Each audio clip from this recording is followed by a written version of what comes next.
Motif pembunuhan yang diduga dilakukan oleh Wawon Eriawan alias Aki, Solihin alias Dulo, dan Dede terus diusut. Selain menelisik adanya aliran uang sebesar 1 miliar rupiah ke rekening pelaku, diduga masih ada motif lain selain ekonomi dalam kasus pembunuhan tersebut. Dosen Kriminologi Universitas Indonesia Adrianus Meliala mengatakan, terdapat 3 motif dalam kasus pembunuhan tersebut, yakni penggandaan uang, penghilangan nyawa, dan penipuan. Lalu ketiga motif itu dilakukan secara bersama-sama dan terencana. Adrianus berpendapat di antara para tersangka atau bahkan ketiganya menganut keyakinan tertentu. Dalam keyakinan tersebut, kekayaan ataupun kekuatan yang diinginkan para tersangka dapat tercapai melalui adanya tumbal. Pasalnya terdapat satu korban berinisial B yang diketahui masih berusia 2 tahun saat dibunuh oleh Wawon.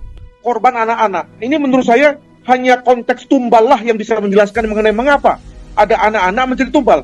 Sebab kalau bisa dikhawatirkan anak-anak ini melaporkan, usianya baru 2-3 tahun. Ya, ngerti juga enggak tuh mengenai tindak pidana.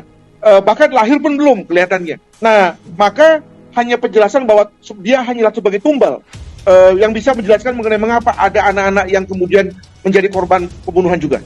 Sementara itu, Kabid Humas Polda Metro Jaya Komisaris Besar Trunoyudo Wisnu Andiko dalam keterangannya Senin 23 Januari 2023 mengatakan, penyidik masih terus mendalami motif pembunuhan dari ketiga tersangka, meski sementara diduga kuat motifnya adalah ekonomi. Hal itu didukung dengan hasil penyelidikan bahwa terdapat nominal berjumlah 1 miliar rupiah. Berdasari pada keterangan-keterangan pelaku dan juga ada alat bukti lainnya ya, seperti surat, buku, itu buku bank atau buku mutasi keuangan bank. Ini tentu nanti akan didalami penyidik terkait dengan berapa jumlahnya nominal. Ini kan merupakan rekapitulasi dari perbuatan pidananya, nanti bisa ditentukan sejak kapan itu dilakukan dengan masuknya berupa uang ke buku mutasi di buku rekening tersebut. Sebelumnya jasad B ditemukan terkubur dalam lubang 1 meter kali 1 meter di halaman sebelah rumah Wawon.